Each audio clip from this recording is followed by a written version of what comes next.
বন্ধুরা কেমন আছেন সবাই? আশা করি ভালো আছেন, আমিও ভালো আছি। আজকের সংখ্যাটি হলো বাংলা শতকীয়া সংখ্যা 46, একদম বানান সমেত। এভাবে বিন্দু করে নিয়ে বিন্দুগুলি জুড়ে নেব।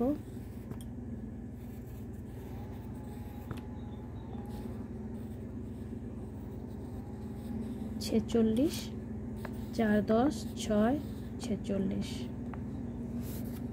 তো এবার বানানটা 46 ছে বলে বলে কিন্তু কেটে কেটে বলতে হবে এবং গোটা করে লিখতে হবে, গোটা গোটা করে বাচ্চাকে গোটা গোটা করে লিখে দিতে হবে, যেমন করে বইয়ে লেখা থাকে সেরকম। হাতের সৌন্দর্য, লেখার সৌন্দর্য এগুলো কিন্তু ইম্পর্টেন্ট নয়। ইম্পর্টেন্ট হলো বাচ্চাকে বোঝানোর জন্য বানানটিকে সঠিকভাবে লেখা।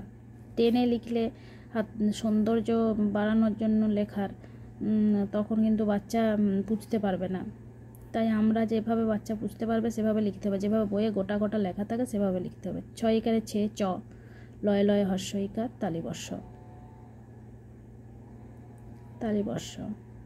46 হয়ে গেছে। এরপর কয় 10 কতই হয়?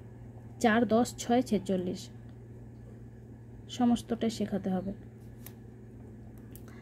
তো তাহলে অনেকে কিন্তু শুধু 45 46 এভাবে বলে বলে শেখায়। আমি বলবো না, 6 29 তো ছয়, পুরোটাই কয় 10 কতই হয় সেটাও কিন্তু শেখাতে হবে। তাহলে প্রথমে এই পুরো বানানটা লিখতে হবে, তারপরে কয় 10 কতই হয় সেটাও লিখতে হবে, সাথে সংখ্যাটাও লিখতে হবে। ভিডিওটি এই পর্যন্ত ভালো লাগলে অবশ্যই লাইক করবে।